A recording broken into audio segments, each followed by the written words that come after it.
Ito pa rin bang pangunahing pinagkukunan ng balita? Siyempre hindi na.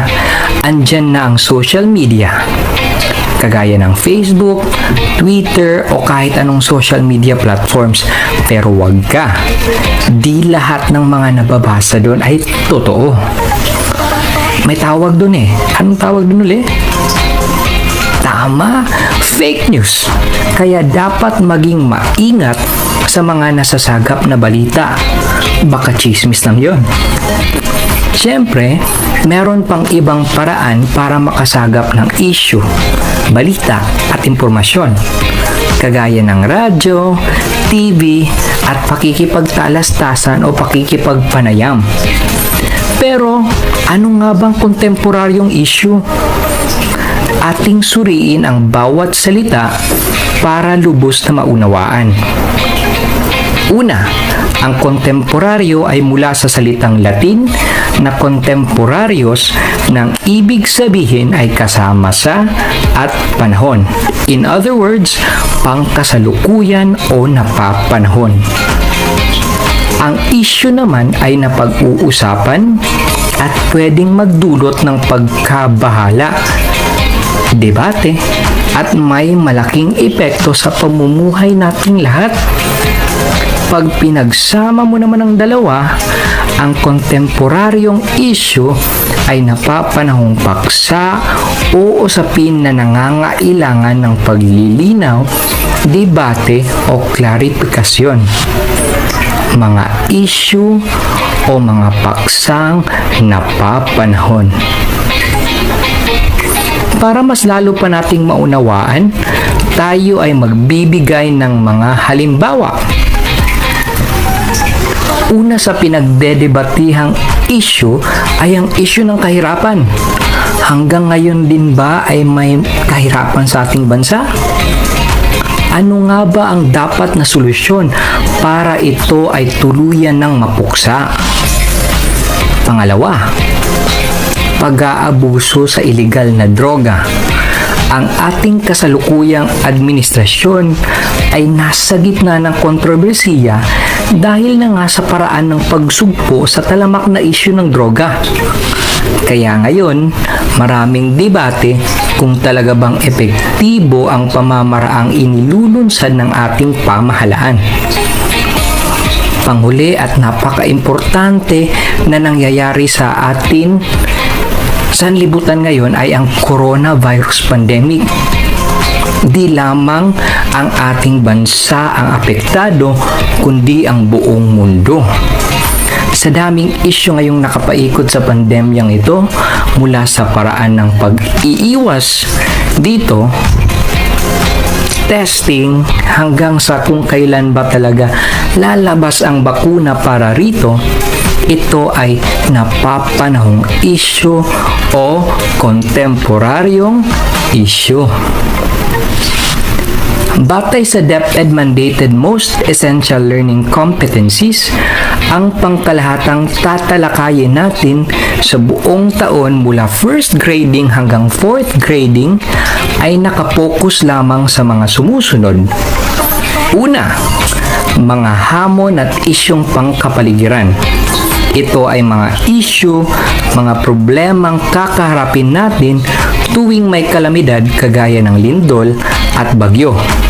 Isama mo na rin ang mga plano at estratehiyang dapat gawin para maiwasan, malabanan ang mga paparating na kalamidad. Yan ang ating tatalakayin sa unang markahan.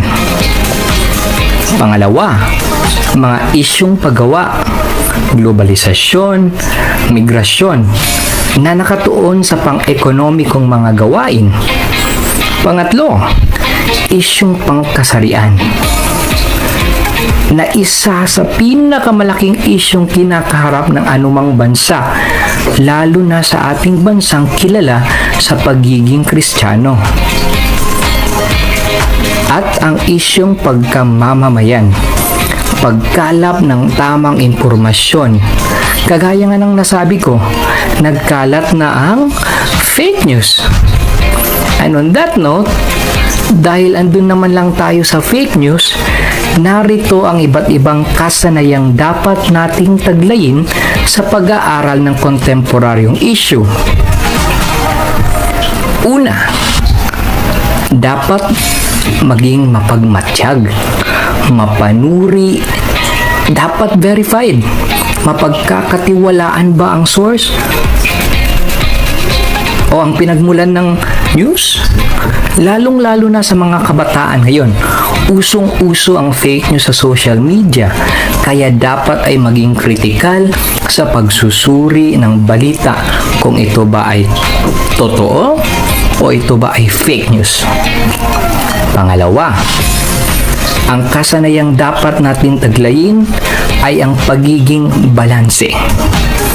Dapat marunong tumingin sa magkabilang panig. Halimbawa ay ang issue ng prangkisa ng, alam mo na yon, ABS-CBN. Una, dapat ay alam natin kung may katuturan ang mga isyung binabato sa kanila, at sa kabilang banda, dapat alam din ang negatibong epekto ng pagkawala sa ere ng istasyong nabanggit.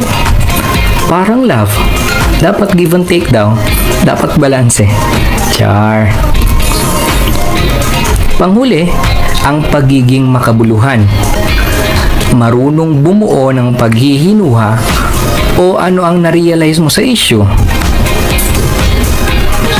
Paglalahat, ano naman ang iyong generalization o conclusion batay sa nasuri at na-verified na totoong issue. Batay sa lahat ng ating natalakay, tumungo tayo sa pangunahing nagbabagang tanong. Bakit nga ba mahalaga ang pag-aaral sa kontemporaryong issue? Ito naman ang punot dulo ng ating talakayan ngayon. Kaya ating sagutin. Una, nagiging mulat tayo sa mga napapanahong issue sa kapaligiran. Ito ay ating responsibilidad bilang isang Filipino citizen na maging maalam, mapanuri, at aware tayo sa mga nangyayari.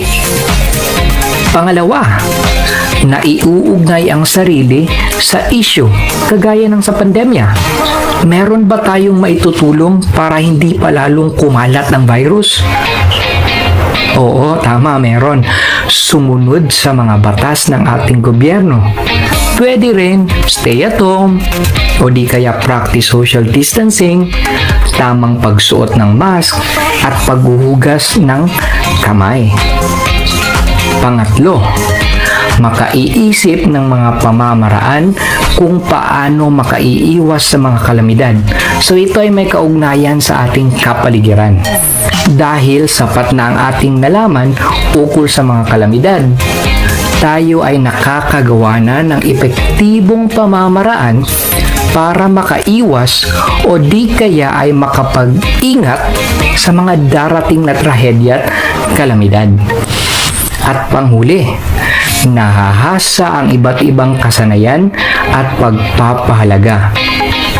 Napapaunlad ng mga kabataan ang kanilang kakayahang mag-isip kahit nasa murang edad.